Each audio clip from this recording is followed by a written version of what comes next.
Imagine a vibrant discussion between people that includes both openness and critical thought in the pursuit of truth. The Purchasing Truth podcast is an experience, a journey, an exploration of the impact that negative messages in politics and the media have on our families, community, society, and nation.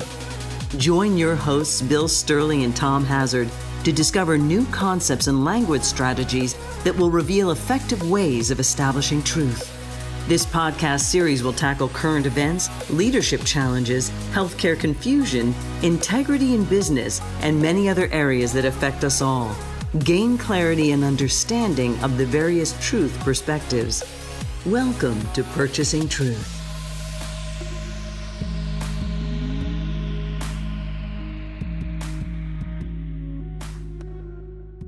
Hey everyone, welcome back to Purchasing Truth. I'm Tom Hazard with your host, Bill Stierle. And Bill, we set up last time that we were going to talk about value-based narratives and trying to find a path toward restoring truth. And I'm excited to pick up there. Tom, I really appreciate this topic because there's a big difference between context and subtext.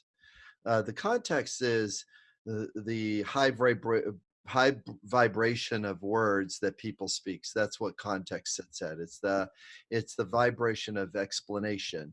It's the vibration of problem solving. It's actually what you and I are doing right now is explaining, problem solving, giving some analysis. And those vibrations are really they're pretty good, but they're not as strong as a subtext vibration, which is, how do you talk about what integrity looks like in government? How do you talk about what fairness looks like in government? What does the need for mutual respect look like? How does cooperation show up between people? Notice that as soon as I picked and chose different vocabulary and started speaking in subtext, all of a sudden it just became serious. So that's what a value-based narrative does. Is a value-based, it makes it serious, but it also makes it stick. The more you explain things, and even the more you go after facts, does not make it stick, because the person picks, as Kellyanne Conway would promote, a alternative fact. An alternative fact, all that is a partial belief or a partial truth that I get to amplify. That's all an alternative fact is. It's kind of true, but it's not really true. It's like the way a generalized joke about bald people is funny. It's kind of true, but it's not really true.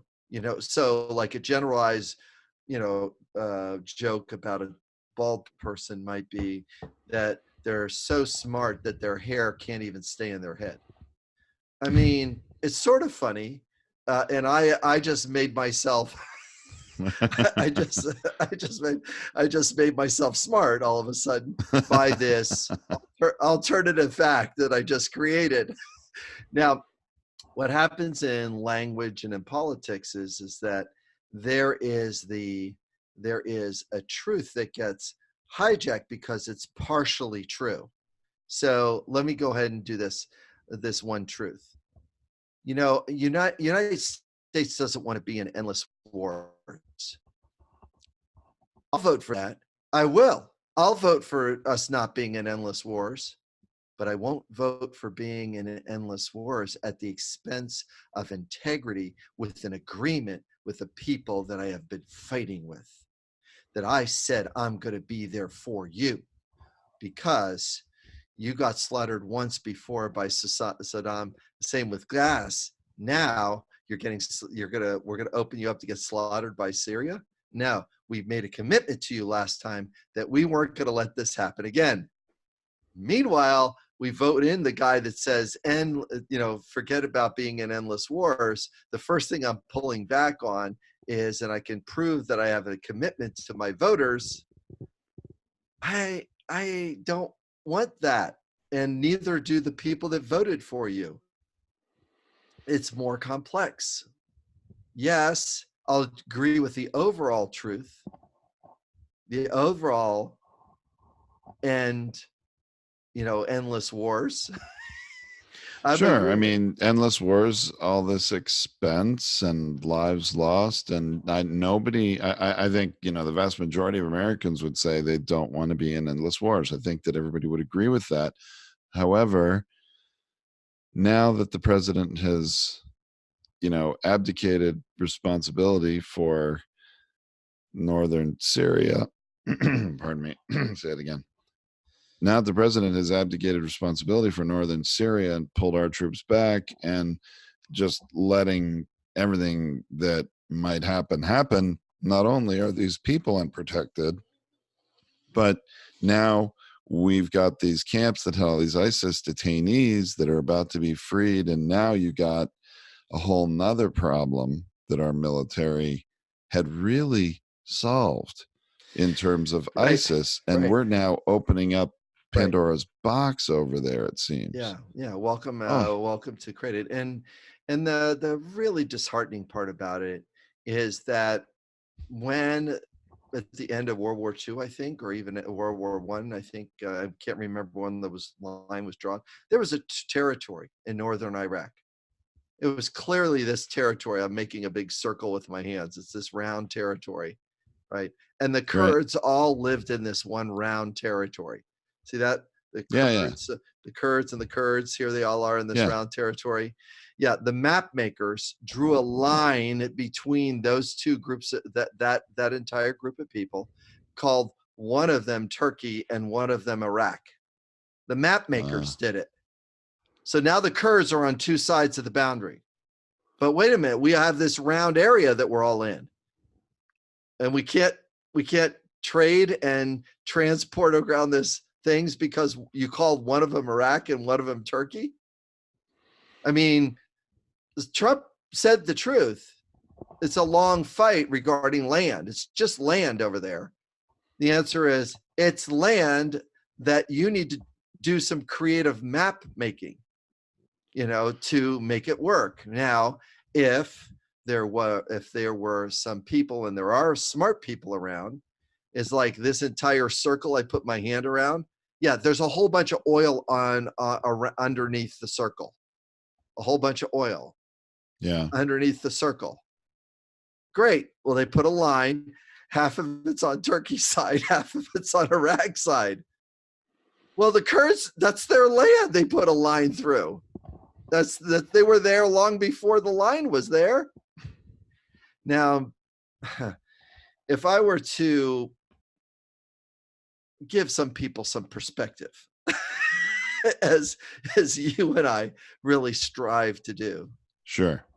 This is really kind of one of those deals that need to be struck over time, not something that is struck right now.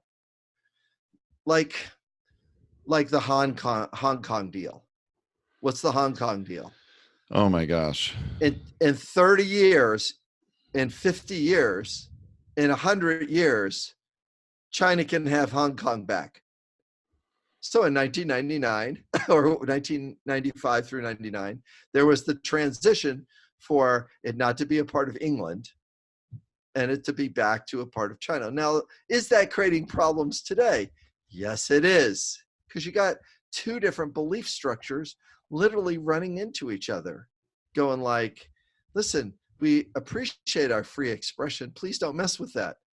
And we don't like free expression because free expression creates too many variables that we don't like so much because we like our authoritarian, totalitarian state that we have over here in China. It creates problems in the distant future, but it can create peace in the current moment, which is, here's what the Kurdish state needs to look like. See, no one's saying a Kurdish state. No one talks about that. They're just a people. No, they're not. No, they're a people that some map maker drew a line between. Half of their people were on the north and half of people on the south. They haven't liked it and they've been living with the line that somebody else drew for them, not even for them, they didn't care. They were going like, who cares about a line? We've always been able to do that. And then as those nation states grew, Iraq and Turkey, they're going like, no, we're living to the line that the people drew because we live this is the line we have. We're on this side, they're on that side. Very troublesome. So when we take a look at politics and truth and a value-based narrative, what a value-based narrative in that situation would look like, identity for the Kurds would look like them having their own nation. There is not one sentence that's out there like that. Not even one in the marketplace. No, nobody's talking about that. That's a part of the way out. But, just like the Palestinian Israelis, they got the same problem. Here's somebody drew a bunch of lines, but wait a minute, we live here, Well, we want our own state, your own state inside our nation. Well, we don't want that. We want the whole nation. We want this whole area. We don't want two different parts of a state because there's two different people here. Isn't it interesting that the value-based narrative, when you talk about those values, it really does get to the heart of the real problem, doesn't it? Yes.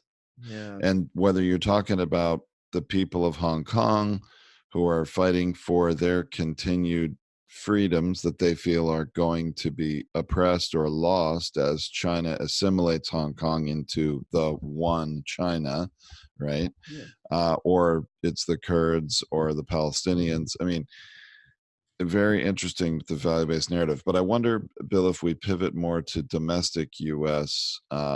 Issues also, if there's some things we can see there. I'm glad you mentioned that because we can.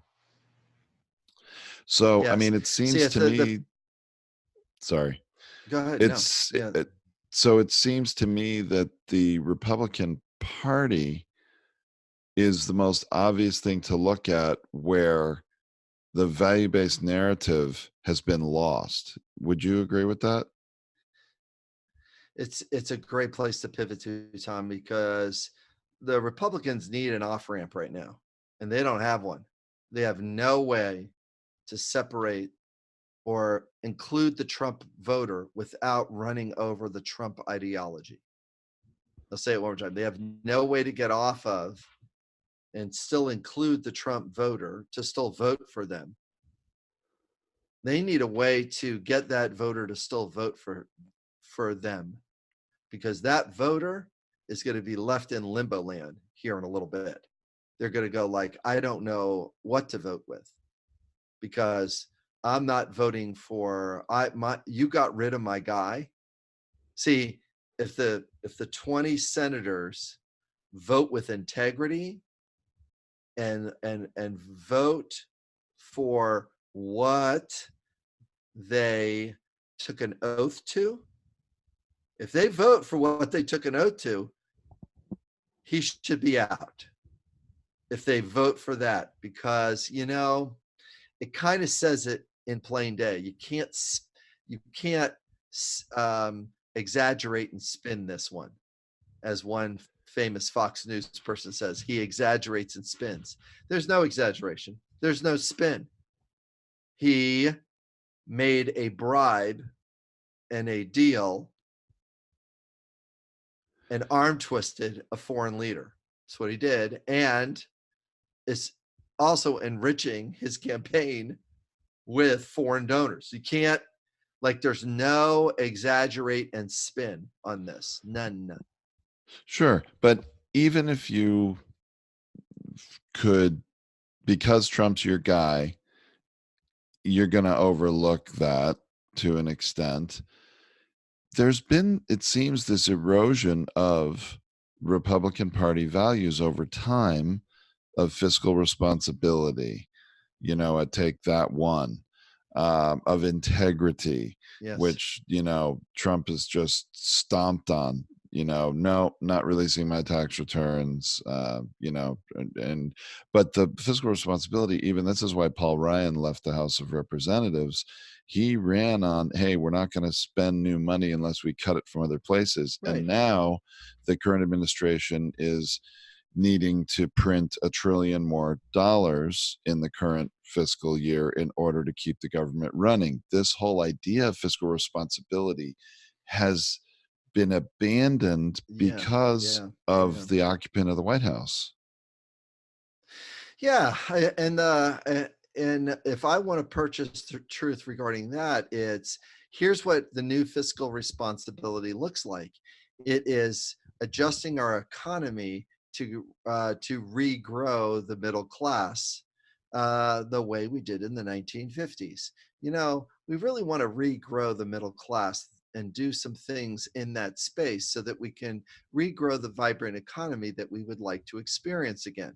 What does that mean? That I could buy a new refrigerator because I'm in the middle class. I'm not like, stuck with this. Or if I'm a lower middle class, I can not as much live from paycheck to paycheck. I can actually save a little bit of money so I could take a 2-week vacation, which most people don't do because they can't afford to take a 2-week, let alone the business owner being cash flush enough in order to be able to say, yeah, I'll hire new staff in while you take a vacation because you're going to be better off when you get back here because your mental health is good. You're not going to get sick. You're not going to, like be a working robot 24/7. I am in the service industry, and you can take your 2-week vacation because you've been here a year, so if we don't, the fiscal responsibility has to include people. It doesn't have to just include numbers. It has to include what the impact is going to be with the fiscal responsibility. It is not a Excel spreadsheet with a blue bottom line, a numerical bottom line sitting there. What does Russia stand for? Well, it stands for the ability to have power over people. It's got a very monolithic economy regarding oil. It's just like so thin. It does no diversity in it. It's like, are we going to have our own rich people be those, just the businesses they want to run become, this, or are we going to allow people's creativity and vision and entrepreneurialism to work? Are we not doing entrepreneurialism again anymore? Because this is really where the truth is. We're not doing, and we're not feeding, and we're not developing entrepreneurialism and entrepreneurial skills. So very, very important. It seems that there are some cracks within the Republican Party, or maybe I should say factions, kind of maybe starting to form, especially Mitt Romney, who is unique, in a unique position to be somewhat immune from the wrath of President Trump, which is really the issue here, right? I mean, Yes. Every Republican is abandoning their core values, or some at least of their core values, because they do not want Trump to turn his flamethrower on them. And Right. Some of them are running for re-election in 2020, and they're worried about self-preservation. Whereas Mitt Romney is not up for election until 2024, I believe. Right. And so he is immune to this and working with lots of people to try to, I think, repurchase truth for the Republican Party and for the people of America. What do you feel about that, Bill? Yes, there is, and he's walking very cautiously. See, and this is the reason why Mitt Romney, one of the reasons why Mitt Romney's wasn't able to be, or couldn't, didn't become president, is he didn't stand for the broader values that Barack Obama did. I mean, the broader values is we're going to do collaboration and cooperation, and we're going to work with you, even though you were a pain over the last 4 years, because they resisted everything that Barack Obama did for literally 2 years. I mean, they stonewalled him with voting, and they just said, we are not doing anything. Foot in the ground, foot on the brake. We're not moving. And they weren't in the place of collaboration, even though they were in that place. Barack Obama was making concessions along the way to try to get things done.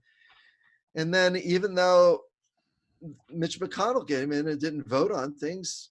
He said, well, here's what the best interest is in the nation, and we're going to move forward with those, even though they're going to stonewall, and we're going to keep voting on things, and we're going to keep putting things up, and things that are popular enough, I get to sign an executive order about and see what you can do about that.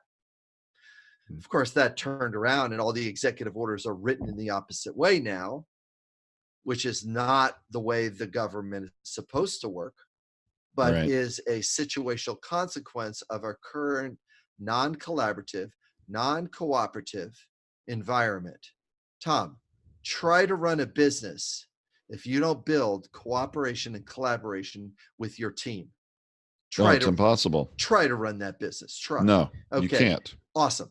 So, because the thread of the angry eighth grader, I'm just going to call it a label here so you and I can laugh a little bit, and the audience can laugh a little bit. What does an angry eighth grader do when the parent tells them not to do something? They figure out how to do it. Yeah, sure. They'll find a way. Yeah. And or they'll stop. Now watch how weird this gets. An angry eighth grader will stop cold, not do things in their own best interest, just to prove a point to their parents that said no. That's what an angry eighth grader does. And that's where you get counterproductivity, don't you? Right. And how old is an angry eighth grader? 13, 14. Yeah. Right. So what does an angry eighth grader talk about? This is not fair. Who's not fair? China's not fair. Who's not fair? The Democrats are not fair. Who's not fair? The Ukraine for not investigating because they have that corruption over there, and clearly Joe Biden has done something. It's like, been investigated, been there, done that, and not in alignment with the way you want to create fairness, which is you want fairness to do whatever you want, like a 13 to 14-year-old like. Now, I know I'm putting it in an age group, and I know I'm putting myself out as a target to go like, well, I think he just called the president a 13 or 14-year-old. But that's not what I'm really actually talking about. Is his fight for fairness is not balanced with the need for integrity. His fight for fairness is not balanced with the identity of an adult. An identity of adult knows that they have to give and take, that they can't get everything they want every single time. Again, try to raise children. I think anybody that has experience raising children understands this age reference or correlation. I mean, call it a label right now, maybe. Okay, that might be a fair way to talk about it. But if you've ever had children and raised teens or preteens, this is exactly what happens.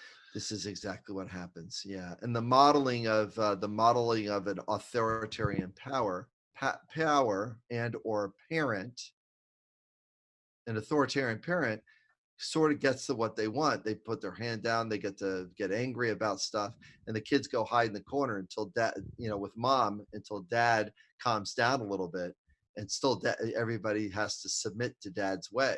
Well, that's the way an authoritarian works. Same thing. Right.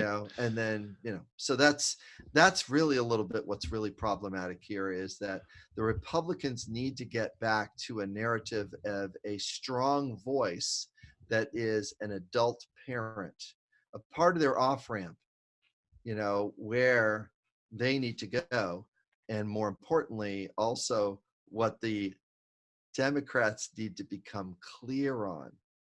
So Joe Biden needs to be clear that not only he's the nice guy, but he's the nice guy that doesn't have to put his foot down in anger, but puts his foot down in passion to saying, we will stand for this. See, his message has got to be focused around what the need for integrity regarding a commitment is.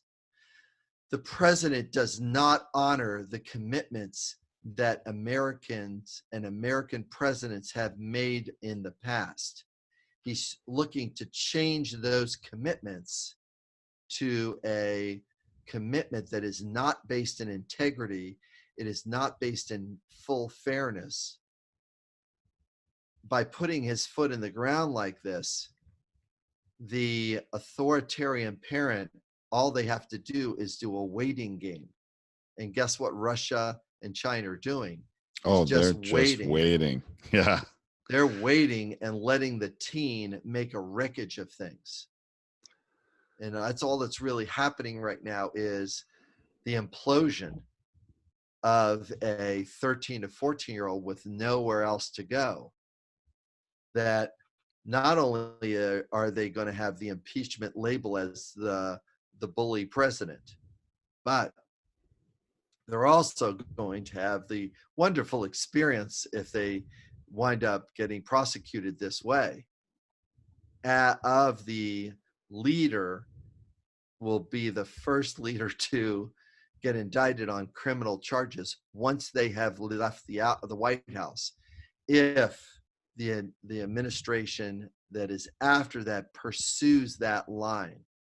Now, it's a little scary to pursue that line because there's so many people that have bought into his version of truth and have been bought the media's version, the Fox media's version of their truth, as Democrats as evil socialists.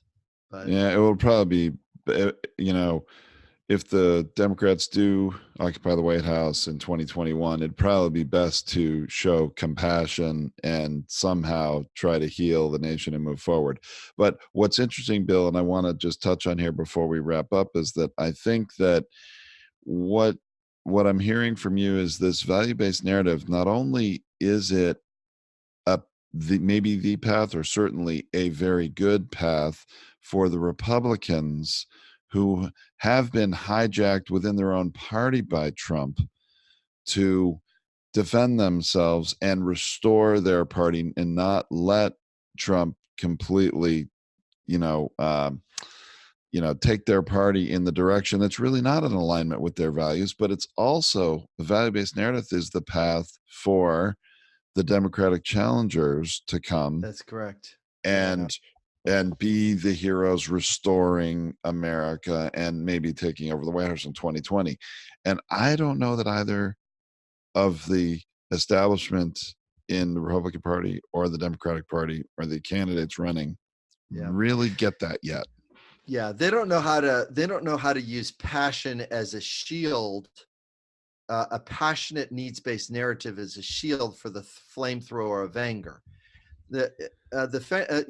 Any time if I'm doing a high conflict mediation and I have somebody, and I've had many people stand in front of me, point at me, and scream at me.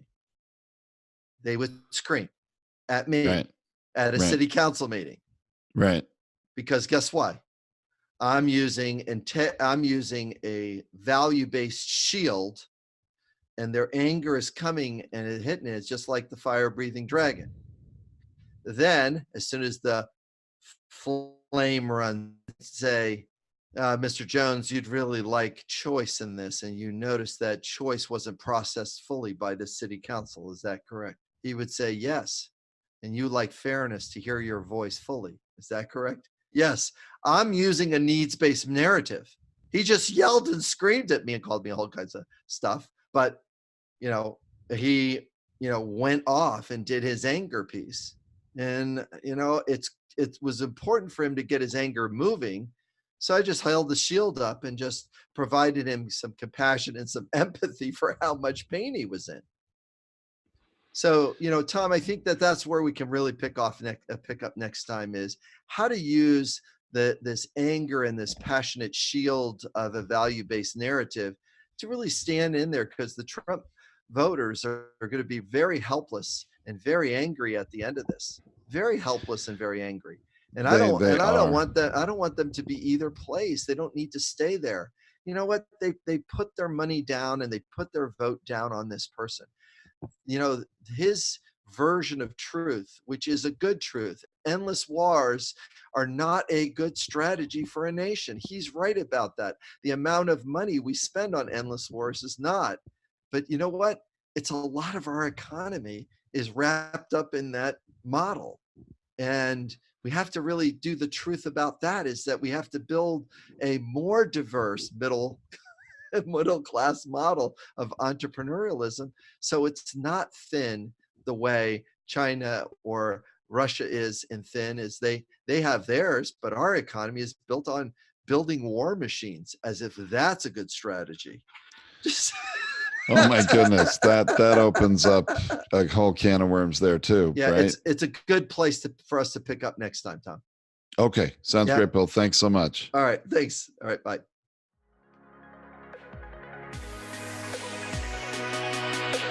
Thank you for listening to this Purchasing Truth podcast. We trust that you have enjoyed this engaging and thought-provoking conversation. Our hope is that you've received value, found clarity, and broadened your truth perspective in this episode. If you did, leave us a review or visit our website, purchasingtruth.com. Join us again for another informative and content-rich discussion here at the Purchasing Truth podcast. Don't just accept whatever information comes your way. Join the discussion. Discover your own voice.